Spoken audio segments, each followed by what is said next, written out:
All right, Bryan, how does it feel to be one of the old men? It's a great feeling, honestly. You got a lot of confidence. You can move a little different. You know some things, so it's a good feeling. A guy like yourself, I mean, you could have gone pro and nobody would have blamed you. But I have to say, you probably had one of the most epic "I'm coming back" announcements on Twitter ever. Is that something you just kind of came up with on your own? Or is that something you and your buddies kind of got together? Nah, it was actually when I told Coach Muschamp, you know, it kind of just popped in my head because I was watching the movie like a couple of days before, so I was just like, that'd be a cool way to do it. When you're a guy like yourself, you are within striking distance of a lot of records. And when you think about it, guys like Sidney Rice and Alshon Jeffrey and Kenny McKinley and those guys that kind of reset the record books, but then you look and you're within shot of a lot of those records.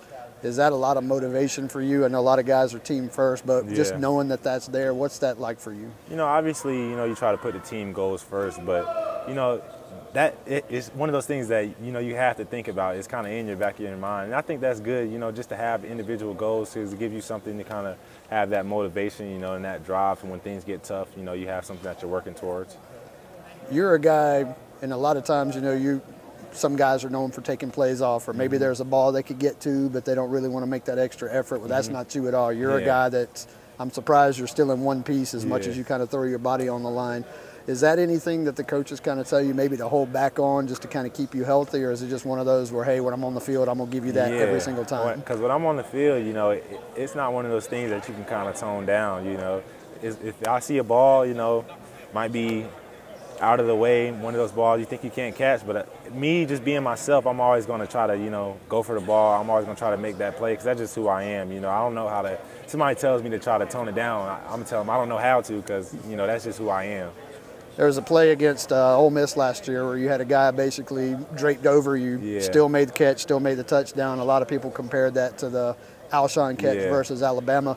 Can you just kind of walk us through that play and just kind of, you know, is that one of those things where you even had time to think, or was it just all sheer reaction? It was definitely one of those bang-bang plays, but, you know, the corner was just playing me off. I tried to run him down, you know, step on his toes and kind of try to stack him. He was there with me, kind of holding me a little bit.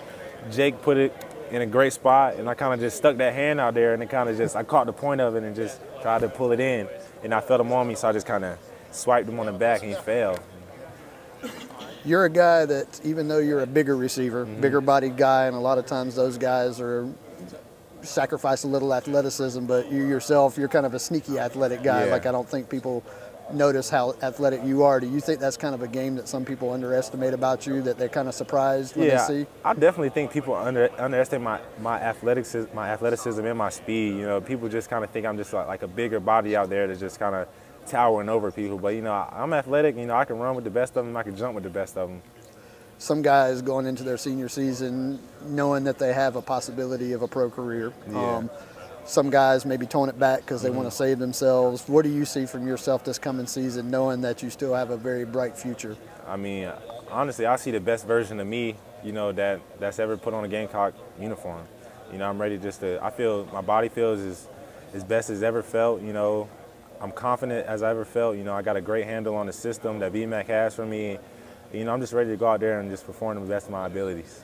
And I know Muschamp in his press conference about an hour ago even made mention specifically of you, saying that, you know, you've put in as hard a work as you've ever put in this summer. You're physically as prepared as you've ever been. Just walk us through this summer. What was your daily kind of mentality when you wake up? What was going through your head each day? I mean, it was just obviously, when spring football started, you know, I stayed up here. A lot of guys stayed up here during May just to do, you know, extra training and things like that. So, you know, it was every day, you know, punching the clock, whether it was 7, 8 a.m., you know, trying to get in the weight room, make sure I'm running. Just, you know, the whole shebang, you know, just honestly, I can't even put it into words because it was so hard, you know, just the off-season program and what we went through. But, you know, I've seen my body change, and I feel myself change, and I feel so much better. And you mentioned BMAC and his offense because, you know, a lot of people were kind of waiting to see, you know, what can this guy do as the offensive coordinator. And there was an increase in offense, obviously, more explosive plays, that sort of thing. Is that just kind of like the beginning that people saw last season? Do you guys feel more comfortable and see more opportunities for that type of stuff this season? Yeah, I mean, obviously, you know, last year was just the first year in his system. So, you know, obviously going into year 2, everybody's more confident in, you know, just him as a coach. And, he's throwing things in there. So obviously you're going to see, you know, some more stuff out of us, but you just got to have to wait and see, kind of a surprise type thing. Last question for you. You get to go against these guys during practice, during one-on-ones, things like that. We all know how good J.C. Horn can be. We know Izzy can be. Outside of those two, or even including those two, can you talk about anybody on the defensive side that have really challenged you to be your best? I mean, obviously, you know, obviously JC and Israel are just two guys that are super long, super aggravating to go against in practice. You know, they're always upbeat and hyper and just talking and, you know, just your regular DB. But outside of them, another guy that kind of challenges me from time to time is JT, you know, eBay. You know, he's a guy that's made a lot of strides, you know, I feel like in the off-season program. And he's a super smart guy, you know, when you talk to him and you kind of pick his brain, you can tell that, you know, he knows what he's doing and he has a good handle on things. So he's definitely a guy that challenges me as well.